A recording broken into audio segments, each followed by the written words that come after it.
Hello gorgeous soul, welcome to your weekly astrology. You might notice we've gone old school for this one. That's because Mercury is retrograde and I've had a week from hell. Something horrendously terrifying happened last week, but fingers crossed it's all sorted. And then I got pickpocketed. Let's hope your Mercury retrograde is better. But in the meantime, let's see what's going on for your sign. Here's your weekly astrology. Hey gorgeous Aries, try to be as calm as possible, particularly on Monday, when we have the moon, which is so emotional, joining forces with Mars, your ruler, in your security zone. You're very emotional about the things you hold dear. You might find yourself even more emotional around your work or whatever it is you're passionate about, and you've got some very strong opinions. But Mercury is retrograde, and with the moon joining forces with Mars, you're not being rational. Nothing wrong with that. We're actually very instinctual creatures. But it's just like your emotions are just there. If somebody pisses you off, if someone annoys you, rather than you just kind of weighing it up and bouncing up, you might go rah and just launch into an emotional response, which, you know, isn't the best thing. Having said that, Moon conjunct Mars is also very good for passion, for you to express the intensity of your feelings.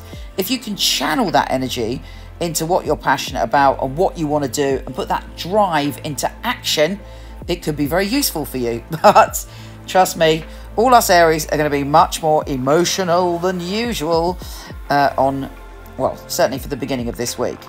Then we have Mars, our ruler, trining Saturn, and it's in our security and career zone. Very good news on the 14th, depending on where you live, 14th UK time, Google it where it is, wherever you are.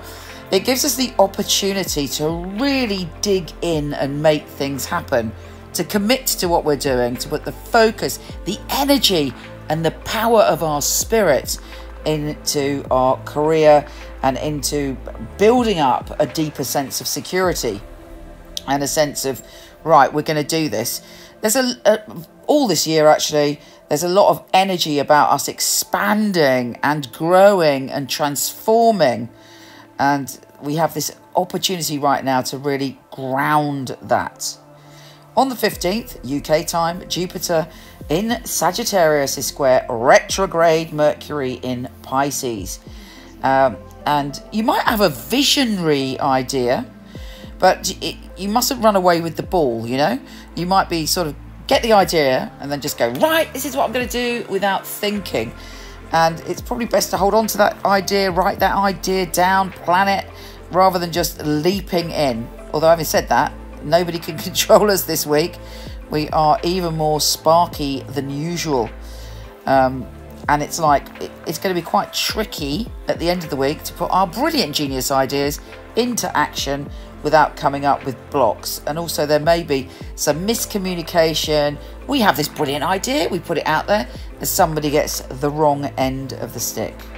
When it comes to your emotions this week, you're highly romantic, you're highly in tune, but you might feel a bit paranoid or a little bit scared or vulnerable, which is not something you're necessarily comfortable with. Don't allow those feelings to overwhelm you. Understand that you're going through a transitionary period and you're opening up in a beautiful way emotionally, and that can be scaring. But when you come through it, all the energy of this week is about grounding and feeling safe and secure and building a solid future. Take care, gorgeous, and I'll speak to you soon. Do come and see me on Instagram at Michele Knight, or pop along to horoscope.co.uk, michelleknight.com. Like, share and subscribe, and I would love it. Take care.